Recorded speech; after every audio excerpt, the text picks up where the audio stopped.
The morning started the way a lot of mornings start when you have lived long enough to know that silence can be heavier than noise. The coffee had already gone lukewarm on the kitchen counter. The house was awake but not really alive. The refrigerator hummed. A dog barked somewhere down the street. A pickup truck rolled past the front window. The sunlight came in soft through the blinds, laying thin bars of gold across the Bible you had left open the night before, somewhere between Psalms and Isaiah, as if your hand had turned there on its own, because your spirit needed language for something your mouth did not know how to say. And then there was the phone. Face up. Still quiet. No text, no call, no sudden message from the person you thought would check in. No apology from the one who hurt you. No unexpected warmth from the family member who has known your whole life and somehow still does not know your heart. No sign from the friend who used to say, "I'm always here," back when being there was easy and cost them nothing. Chosen one, this is where many of your deepest lessons have begun. Not in a sanctuary, with the music lifted high and the lights dimmed low. Not at an altar call where everybody suddenly seemed tender and full of faith. Not in a revival service where people laid hands on you and said this was your season. No. Some of your most sacred understanding began in a kitchen, in a driveway, in a parked car after church, in a recliner with reading glasses low on your nose and tears you did not expect gathering in the corners of your eyes. It began when life around you looked almost insultingly ordinary, but something inside you knew that God was doing heart surgery in a room so quiet you could hear your own disappointment breathing. At first you took that silence personally. That is what most people do. When the room empties out, when the invitations slow down, when the calls become less frequent, when the people who used to laugh with you suddenly start taking longer to answer, the human heart reaches for the nearest explanation, and that explanation is usually, "Something must be wrong with me." You began to wonder if maybe you had become too much, too honest, too intense, too changed, or maybe not enough, not easy enough to be around, not entertaining enough, not useful enough anymore. Maybe you were no longer the person people preferred because you had stopped smiling through things that hurt you. Maybe you had stopped rescuing everybody. Maybe you had started saying no without explaining yourself for 30 minutes afterward. Maybe your spirit had gotten too awake to keep participating in old patterns, and the people who benefited from the sleeping version of you did not know what to do with the awake one. That is the pain nobody talks about in a neat church testimony. They will talk about healing. They will talk about breakthrough. They will talk about favor. But they rarely talk about the lonely middle, that stretch of road where God has begun changing you, but the fruit of the change has not fully shown up yet. So all you feel is the separation. All you notice is the distance. You still go to church. You still stand for the worship songs. You still smile at people in the lobby. Someone still asks, "How you doing?" And you still give that respectable answer people in church give when they do not feel like opening the whole suitcase in the foyer. "I'm hanging in there." God is good, just taking it one day at a time. And all of that may be true.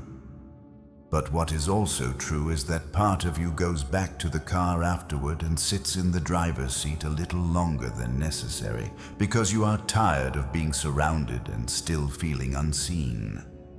This hits especially hard in the middle and later seasons of life. When you are younger, you tell yourself, "People come and go." You tell yourself life is just changing fast. But when you are in your 40s, 50s, 60s, you start to expect something steadier. You expect that by now loyalty should mean more. You expect that after all the funerals, all the family crises, all the prayers prayed over hospital beds and kitchen tables, and folding chairs in fellowship halls, somebody should know how to stay. Somebody should know how to be real. Somebody should know how to love without making everything transactional. But many of you found out in these very years, the years when you thought things would get more rooted, that some of the relationships around you were only strong as long as you played a certain role. As long as you were the peacemaker. As long as you were the helper. As long as you were the one who showed up first, called first, forgave, first gave first, swallowed your own feelings first. And once that began to change, once God started teaching you how to stop bleeding in the shape of service, the room got quieter. Some of you know exactly what that feels like. The adult child who got distant the moment you stopped financing every emergency. The sibling who only knew how to reach for you in crisis, but never in care. The friend from church who loved standing next to you in public, but had no room for your actual burden in private.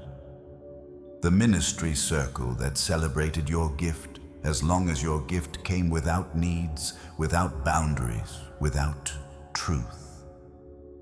The people who could always find you when they needed prayer, wisdom time, resources, encouragement, rides, favors, emotional labor, but somehow became impossible to locate when it was your heart on the table. That kind of pain confuses people because it does not always arrive as betrayal with sharp edges. Sometimes it arrives as absence, as delay, as a thinning, as a quiet that keeps stretching until you finally realize the relationship had more habit in it than covenant. And chosen one, that is where the ache begins to deepen. Because silence can feel cruel when you do not understand what it is doing. It feels like rejection. It feels like abandonment. It feels like God stepped back just when you needed him most. You prayed. You asked him to fix it. You asked him to restore it. You asked him to bring understanding, to soften hearts, to reconnect what seemed to be pulling apart. You did what believers do. You did not just run from the pain. You brought it before the Lord. You put names on your prayer list. You whispered them while washing dishes. You carried them in the sanctuary. You offered them up while the preacher was talking about something else entirely. You said, Lord, make it right. Lord, touch their heart. Lord, don't let this end like this. And then nothing seemed to happen. No closure, no grand reconciliation, no dramatic change, just more silence. But God has a way of letting silence grow when noise has been protecting illusion. That is the sentence your soul has been walking toward. God has a way of letting silence grow when noise has been protecting illusion. Because when there is always talking, always texting, always activity, always just enough contact to keep you emotionally attached, you can stay confused for years. You can keep calling something loyalty that is really dependency.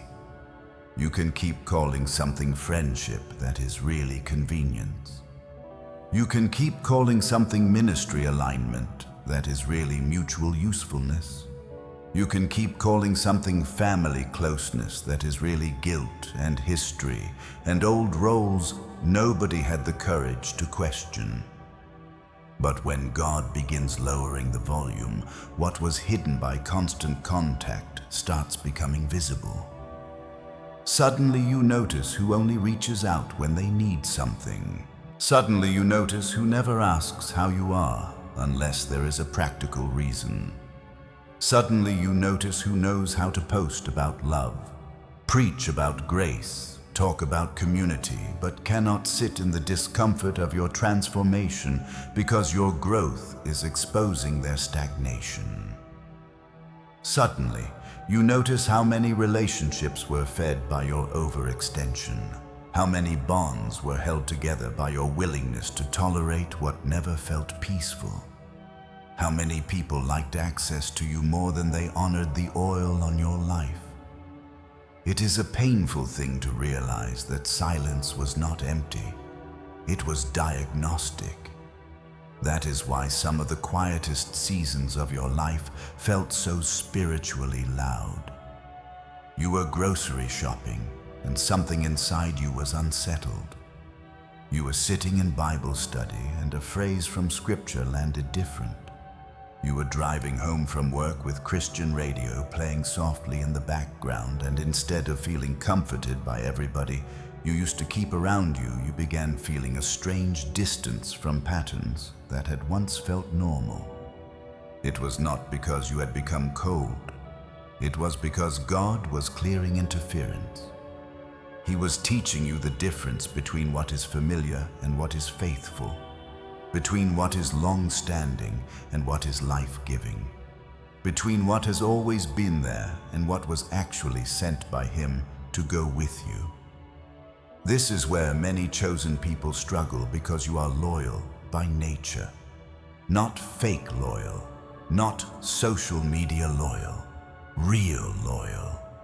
The kind of loyal that remembers birthdays even after disappointment.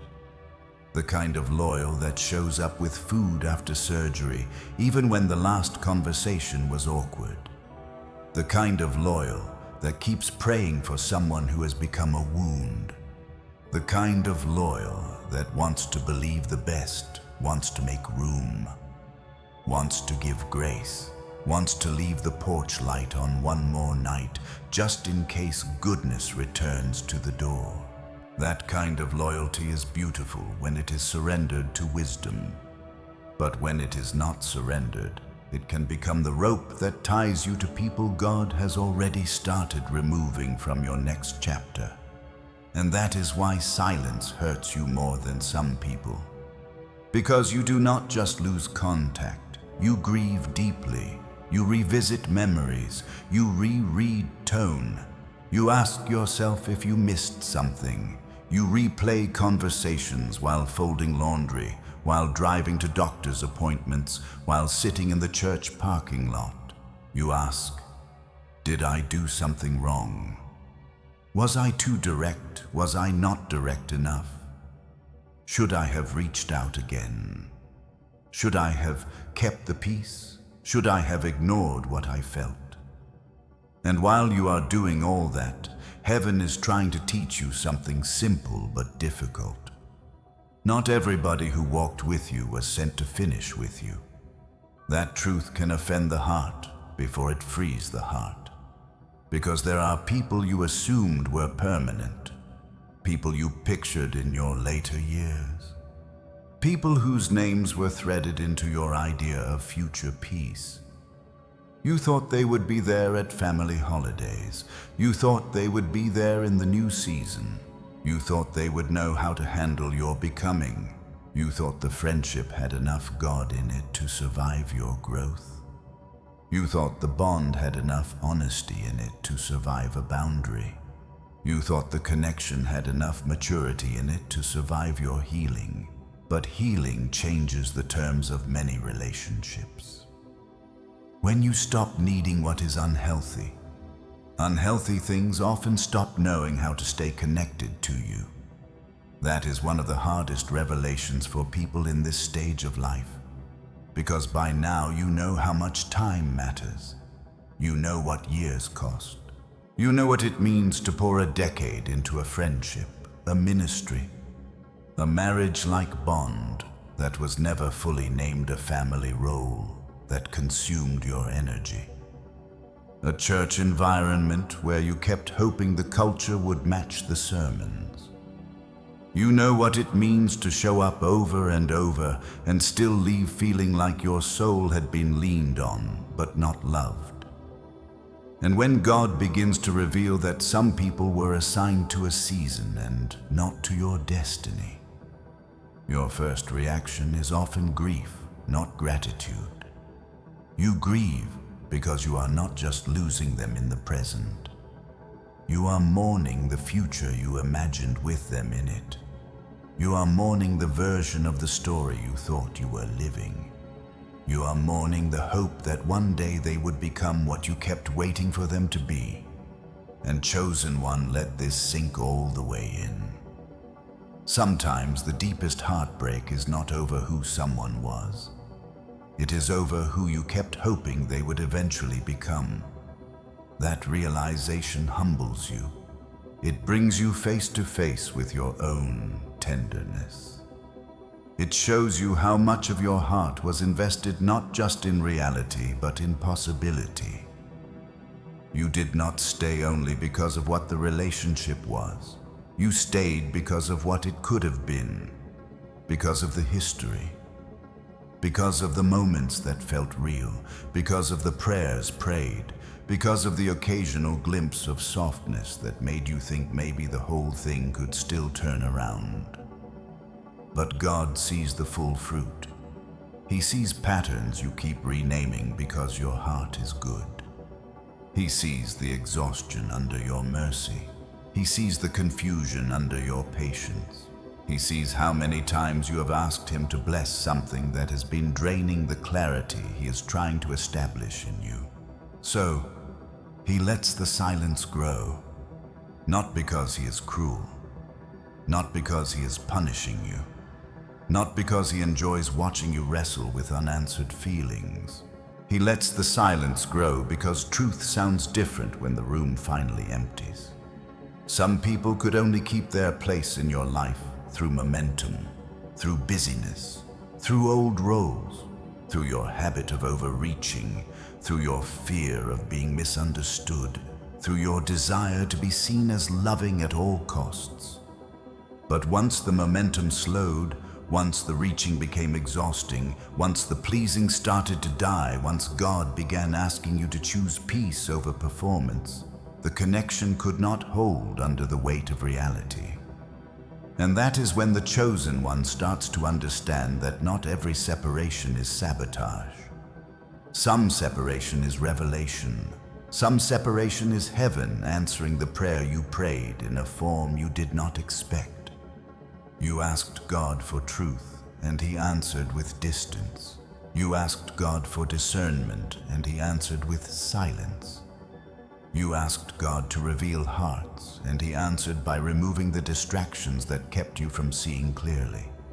You asked for peace, and he began disconnecting you from what had been normal, but never nourishing. He did not just speak through a sermon.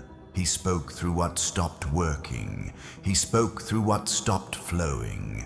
He spoke through the dryness you felt every time you tried to revive something he was no longer breathing on.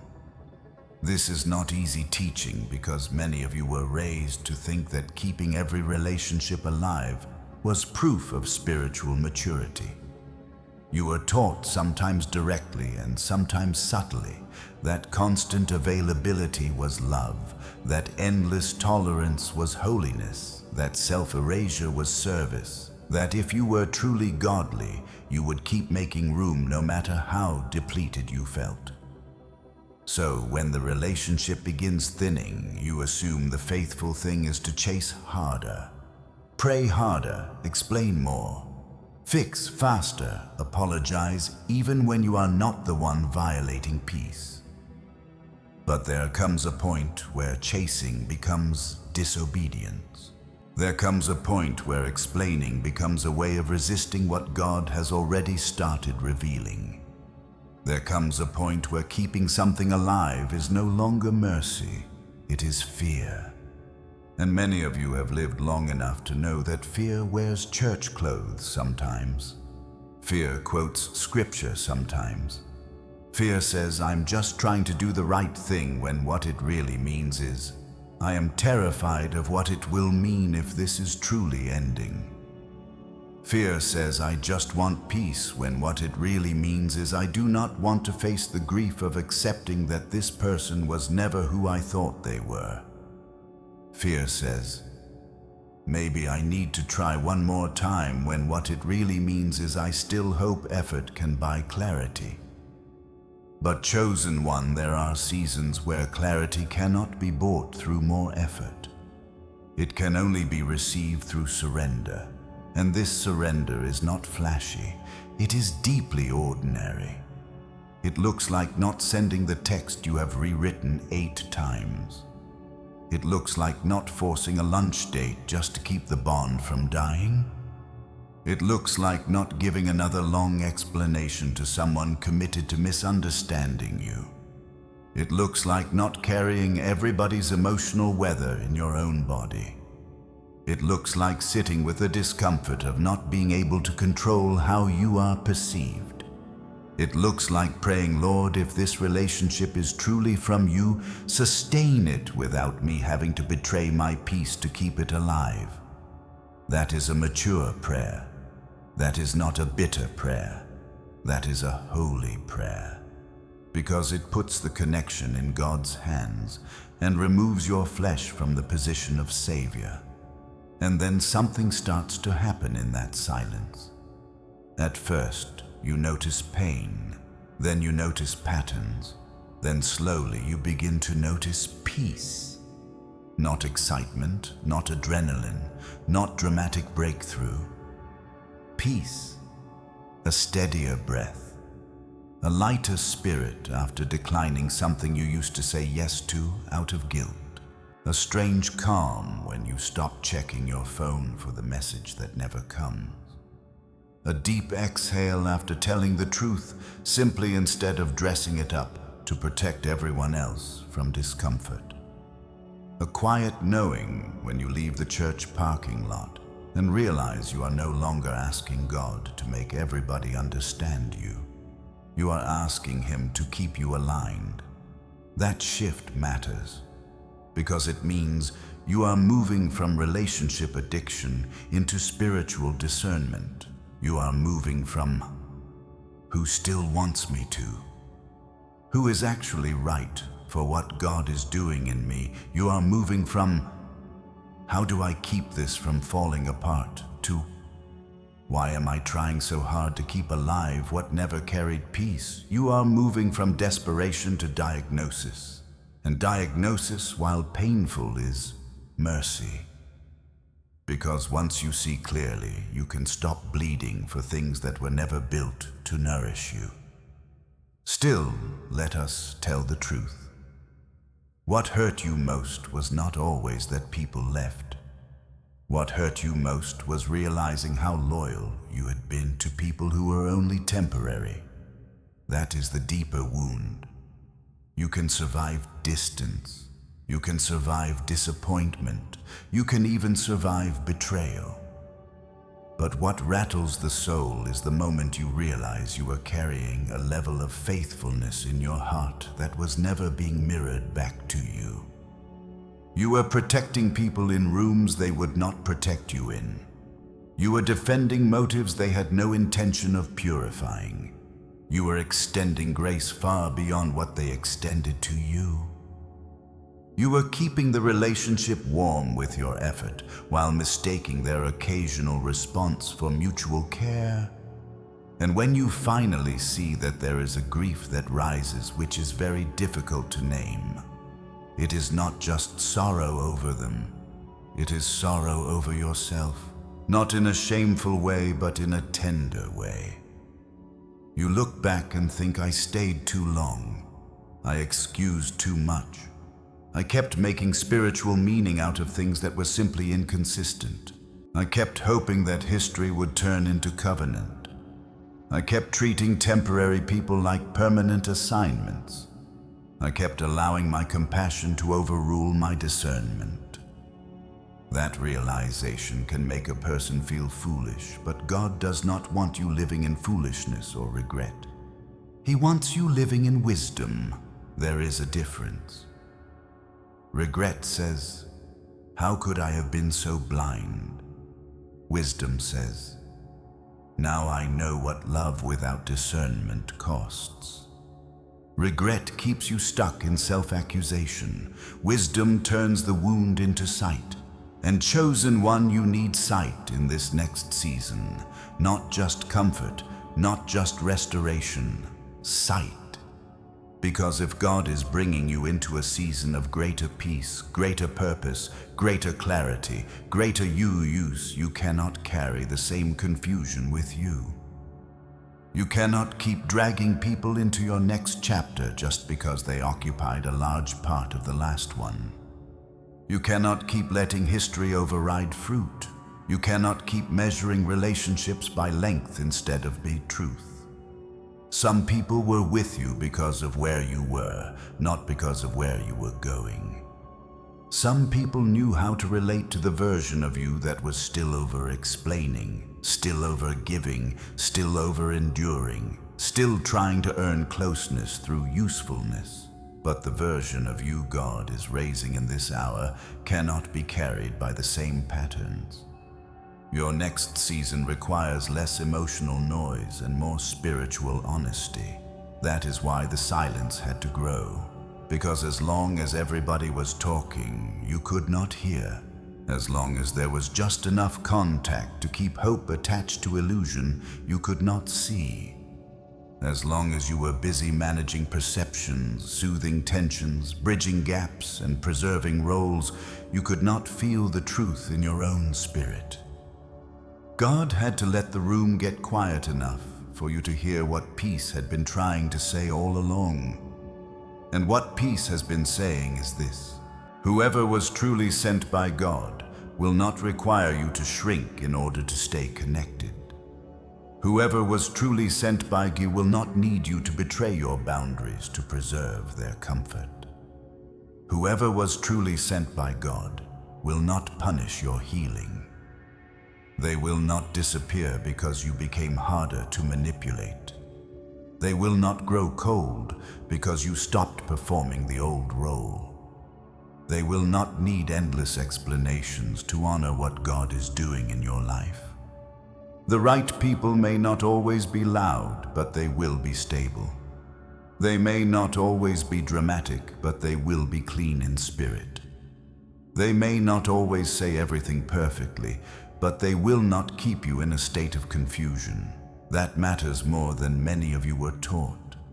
Because some of you grew up around love that was loud but not safe.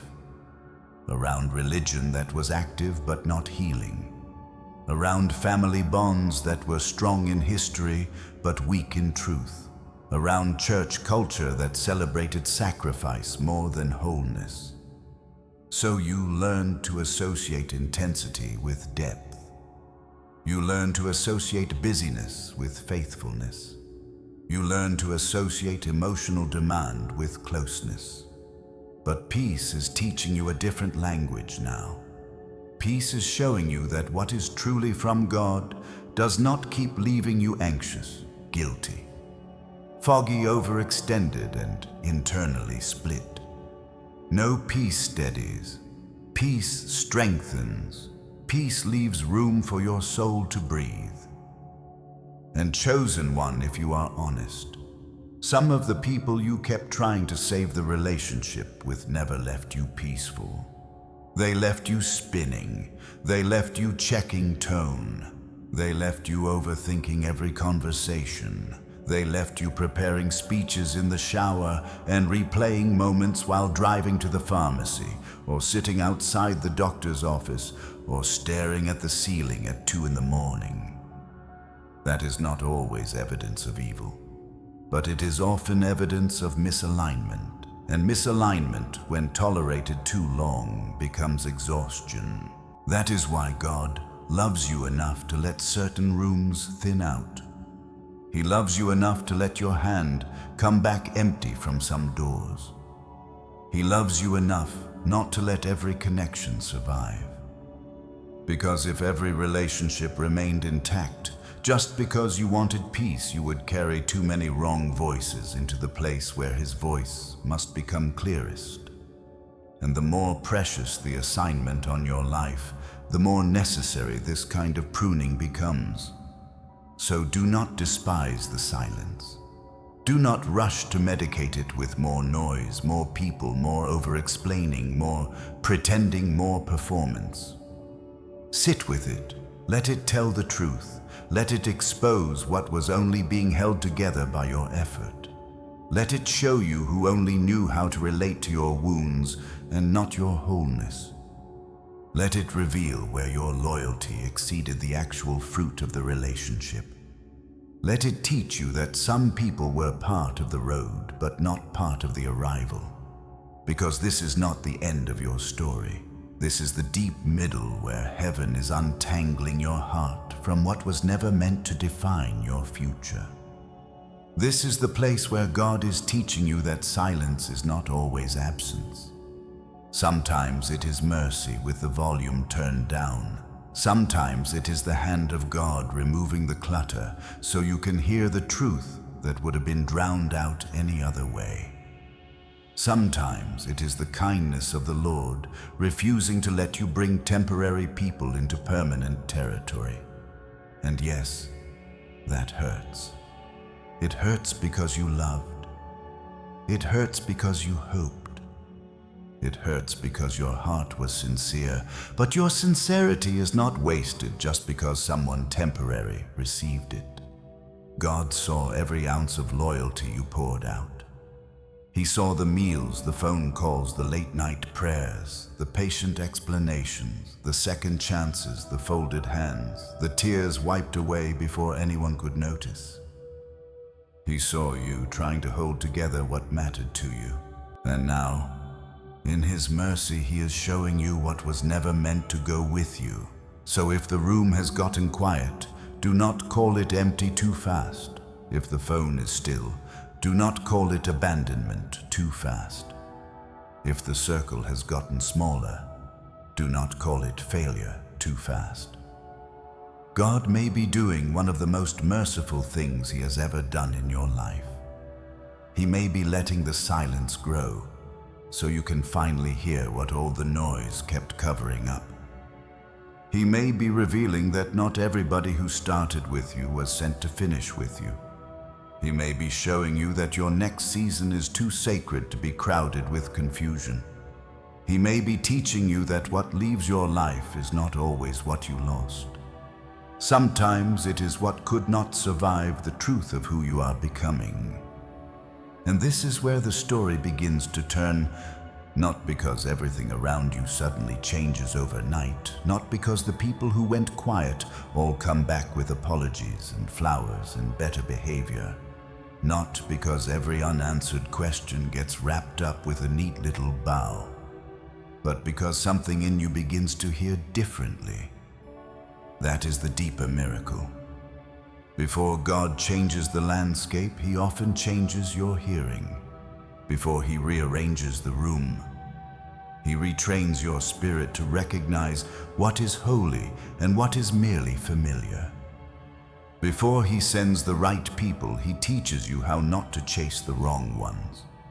And chosen one, this is where many of you have found yourselves in recent months, in recent years, in these middle and later seasons of life, when your soul has become less interested in excitement and more hungry for peace.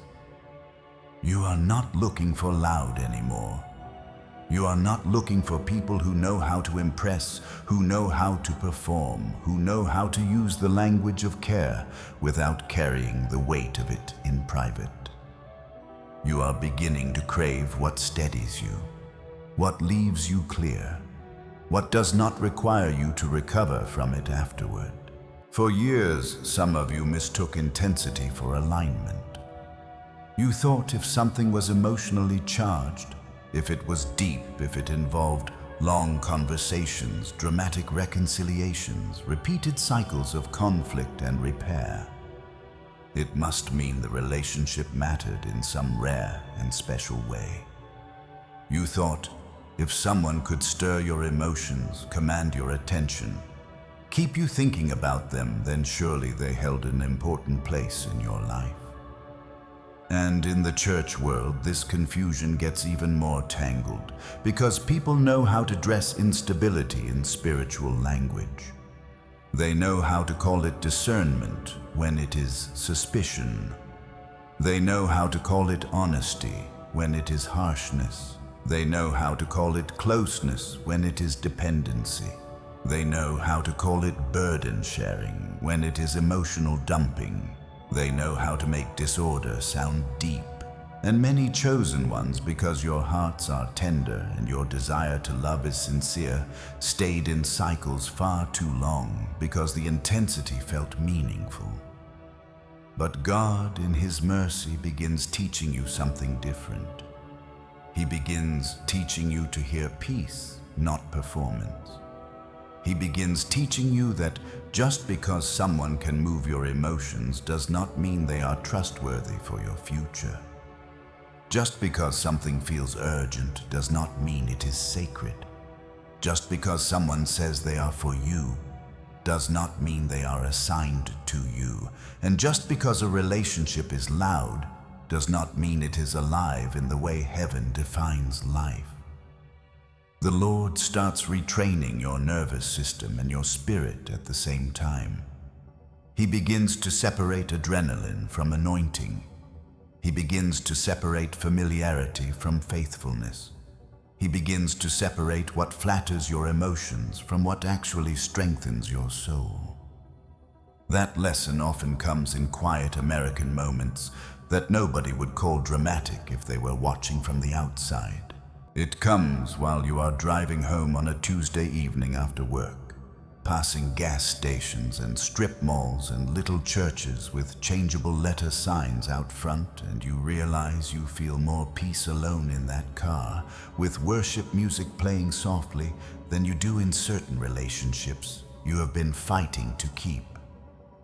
It comes while you are sitting at the kitchen table with your reading glasses and your devotional book and a stack of mail that includes a medical bill, a church bulletin, and a birthday card from someone who remembered your date but not your heart.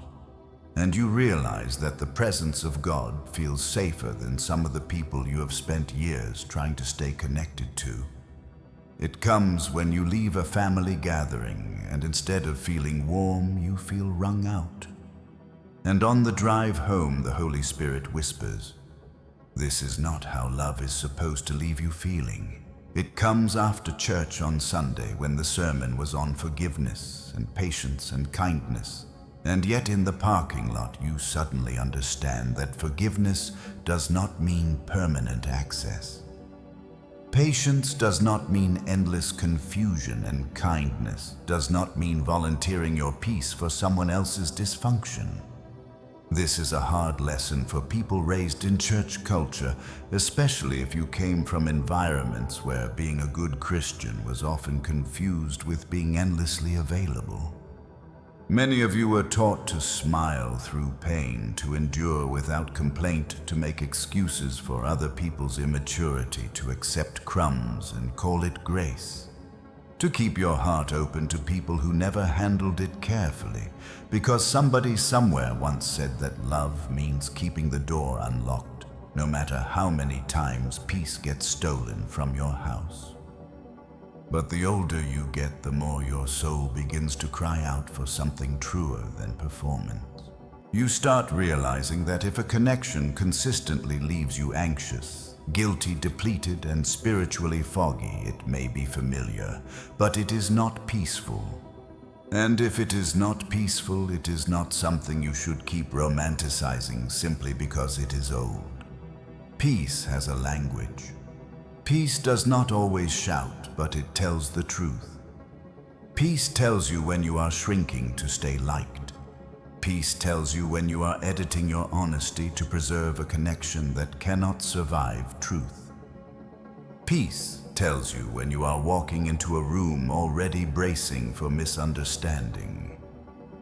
Peace tells you when your body has learned to tighten around certain names, certain phone numbers, certain invitations, certain church circles, certain family traditions, certain repeated conversations that always leave you smaller than you were before they began. And when God starts teaching you to hear peace, He is not making you selfish. He is making you discerning. He is not hardening your heart. He is healing its reflexes. He is not isolating you.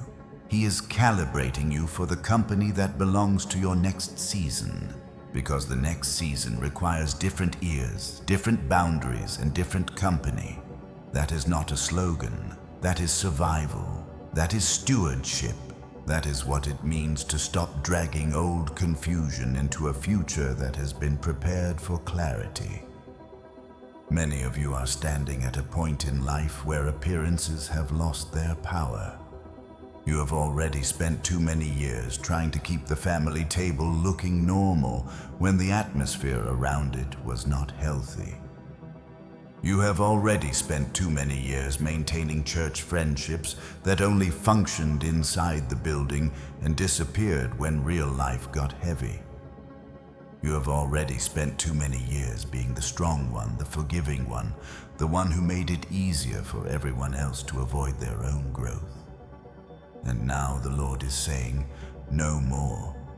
Not because you have become bitter, but because you have become ready. Ready for cleaner love. Ready for clearer discernment. Ready to stop handing front row access to people who only honor the old version of you.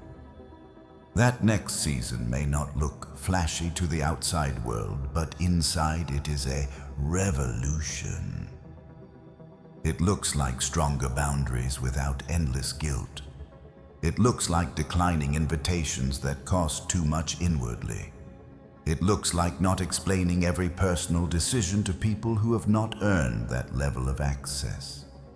It looks like going to church and no longer feeling obligated to stand in every hallway conversation that drains your spirit. It looks like letting some texts sit unanswered while you pray for clarity instead of rushing to manage everyone's feelings. It looks like no longer volunteering to carry every family burden as if your calling from God was to become the emotional support beam for everybody who refuses to build their own life with truth. It looks like realizing that not every seat at your future table has to be filled by someone from your past. This is especially difficult for those of you in the 45 to 65 range, because by now, you know the cost of broken family ties, fractured friendships, church hurt, divorce, adult children with complicated relationships, siblings who still relate through old dynamics, and the grief of watching people you love refuse to grow. You know the temptation to keep the peace at all costs because conflict feels exhausting this late in the journey. You know the ache of wanting your life to feel simpler, calmer, more rooted. And yet God will not let you buy peace by pretending. He will not let you purchase calm with self-betrayal. He will not let you carry everybody just because you are strong enough to do it. Because strength without boundaries turns holy people into worn-out people. Strength without discernment turns chosen people into overused people. Strength without peace turns obedience into resentment. So the next season requires different boundaries.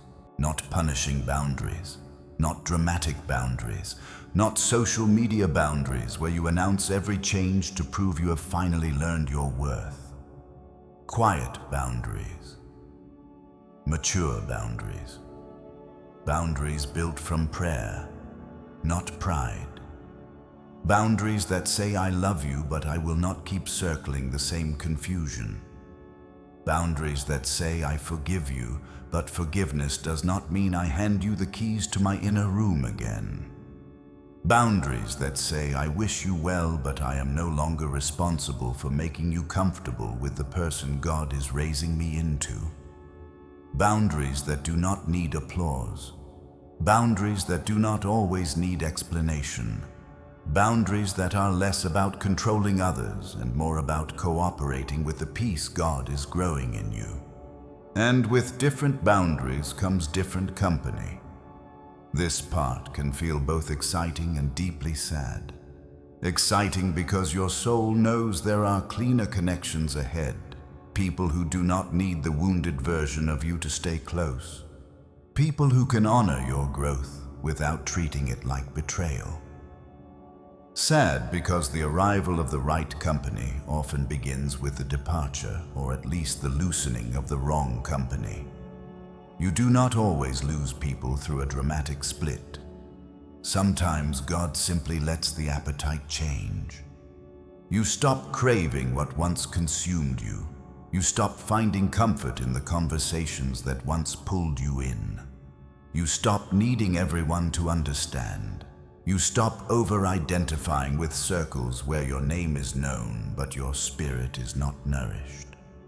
You stop measuring closeness by frequency and start measuring it by fruit. And that shift changes everything. Then something surprising happens in the quiet. Once the noise dies down enough, God begins to reintroduce you to yourself. This is one of the gentlest and most holy parts of the journey, though at first it feels almost unfamiliar. Because many chosen ones have spent so much of life being needed that they no longer remember what they are like when they are not rescuing, fixing, proving, mediating, performing, or over-functioning. They know themselves as parents, spouses, helpers, church workers, dependable friends, loyal siblings, generous listeners, strong believers. But under all of that, beneath the roles and the service and the expectations and the years of being everybody's steady person, there is still the self God made. The self He speaks to when the house is still. The self who has preferences, desires, boundaries, joys, curiosities, thoughts, griefs, and private longings that do not exist merely to serve other people's needs. And silence, once it stops feeling like punishment, becomes the room where that self can come back into focus. Some of you have experienced this in small, almost tender ways that would not mean much to anyone else, but meant everything to your soul. You took a walk early in the morning through your neighborhood and noticed the sky turning pink over a line of rooftops and trees. And for the first time in a long while, you did not spend the entire walk replaying conversations. You were simply there, breathing, aware of God, aware of yourself. Or maybe you sat in your living room with a blanket over your knees and a cup of coffee in your hand and read scripture, not because you were desperate for an emergency answer, not because you were trying to survive another crisis, but because you wanted to hear the voice of the Lord without all the static. Maybe you drove nowhere in particular, with old gospel songs or soft worship music playing, and realized your spirit was not frantic. Maybe you laughed at something simple, genuinely laughed, after a long season when joy felt like a guest who had moved away. Maybe you said no to something without composing a 10-page apology in your head, and afterward felt a deep exhale move through your chest like your soul had just been given permission to live. That is not nothing. That is restoration. That is the holy work of God, recentering your identity around being known by Him instead of needed by everyone else. That is Him showing you that you are more than the role you played in people's survival stories, more than the peacemaker in a family full of unspoken tension, more than the dependable church person who always says yes, more than the friend who absorbs everybody's storms, more than the person who keeps things from falling apart. You are still a person in the sight of God, with a spirit that needs truth, with a body that needs rest, with a heart that needs clean love, with a calling that cannot flourish if it stays buried under layers of overextension and noise.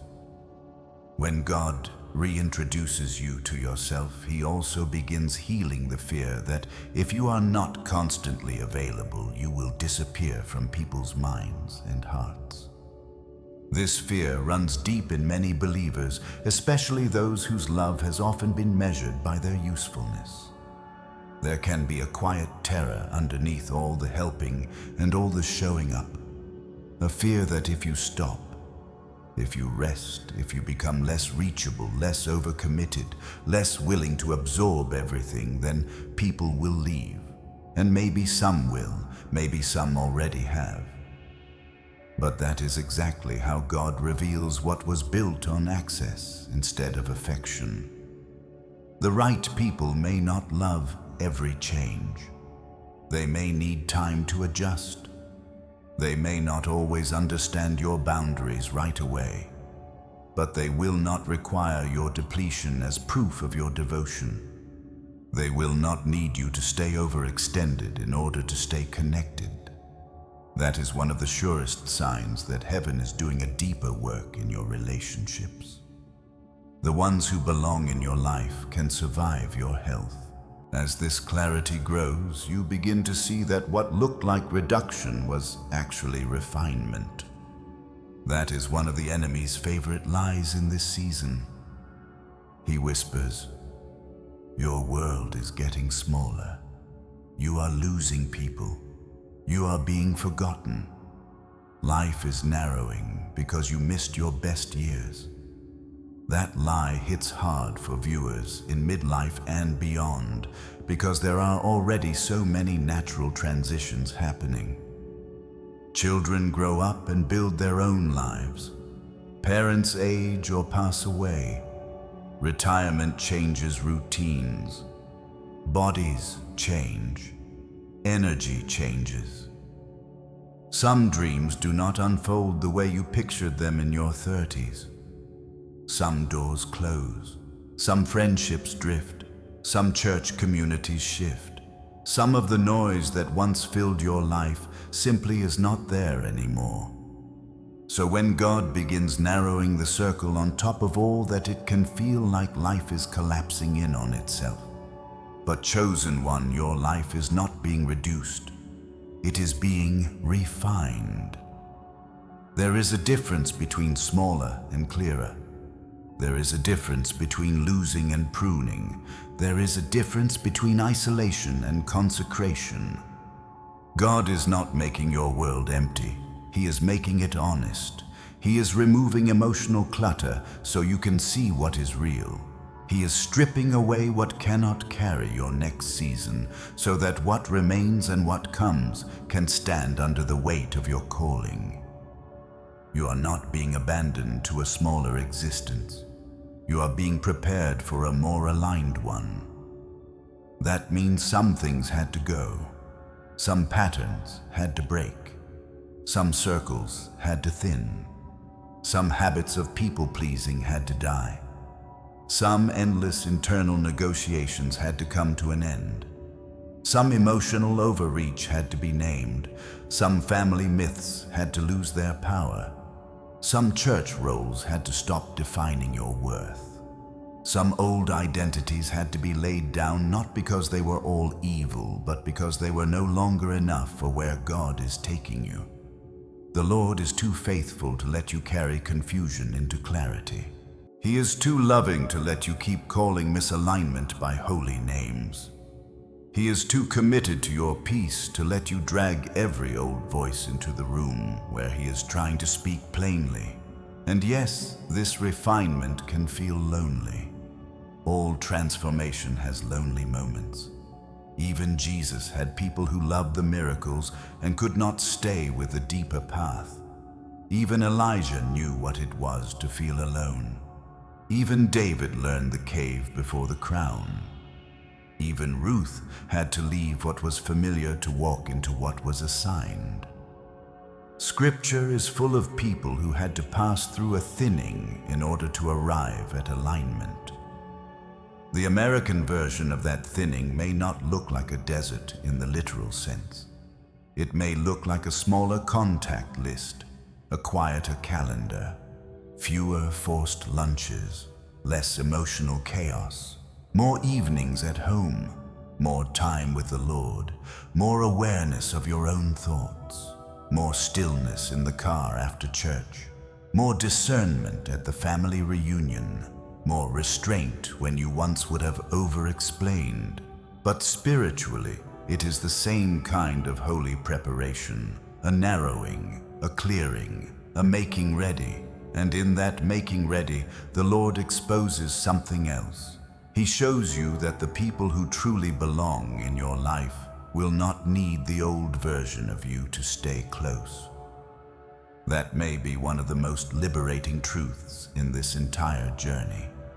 Because so much of your exhaustion came from trying to preserve relationships by offering an outdated self, the over-available self, the silent self, the self who tolerated disrespect so nobody felt uncomfortable, the self who stayed confused because clarity might cost connection, the self who apologized for boundaries, the self who kept everybody else warm while going cold inside. But the people God sends for your next season are not attached to that version of you. They do not need you diminished to feel secure. They do not need you depleted to feel loved. They do not need you to betray what God is doing in you so they can keep enjoying the arrangement that once benefited them. The right people do not always arrive with trumpets. Sometimes they are simple, steady presences. A friend who does not panic when you are honest. A church connection who asks how you are and actually waits for the real answer. An adult child who begins to relate to you not just as a function but as a person. A mentor who values your peace as much as your gift. A neighbor who shows up with sincerity instead of spectacle. A prayer partner who does not make your burden about themselves. A conversation that leaves you nourished instead of confused.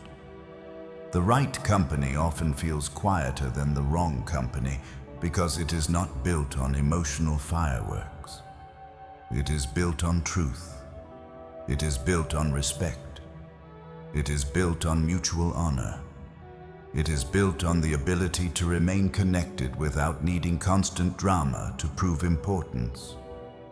This is why you no longer need to panic when some people pull away from the healthier version of you. Let them reveal themselves. Let the silence confirm what striving never could. Let the lack of reciprocity tell the truth. Let the uncomfortable reactions to your boundaries expose who was feeding on old access. Let the awkward distance show you who only knew how to love the version of you that was easiest to lean on. You are not cruel for noticing. You are not unloving for learning. You are not rebellious for growing. You are cooperating with heaven. You are making peace with reality. You are finally allowing God to define connection instead of fear.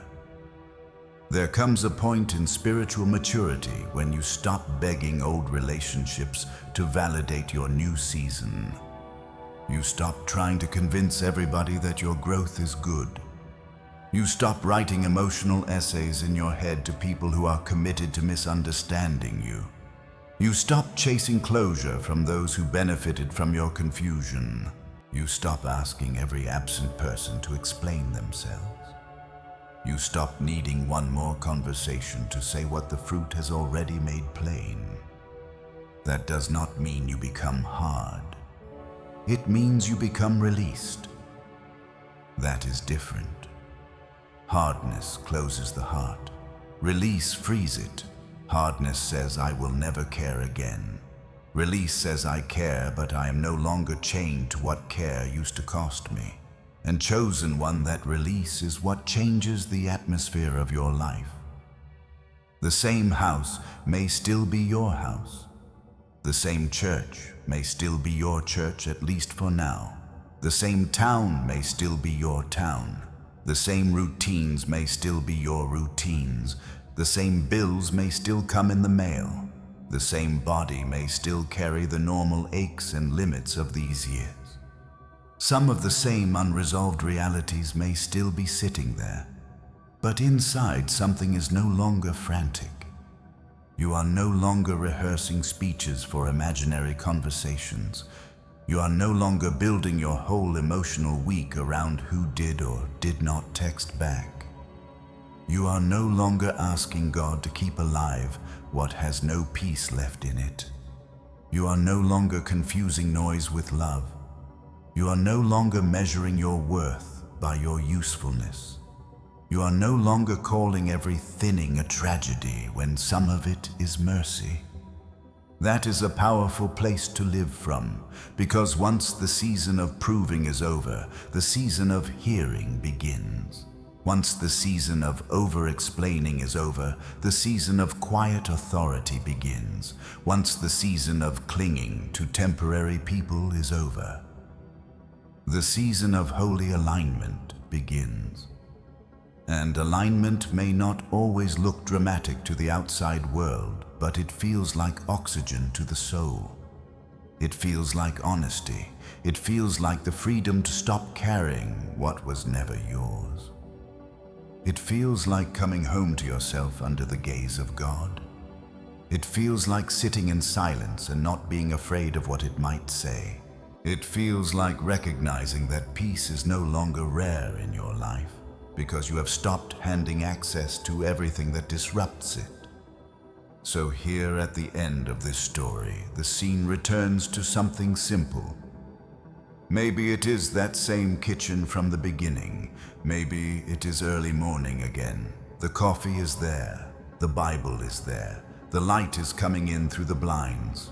The phone is there too, and perhaps it is still quieter than it used to be. Some of the people you once expected to hear from are still absent.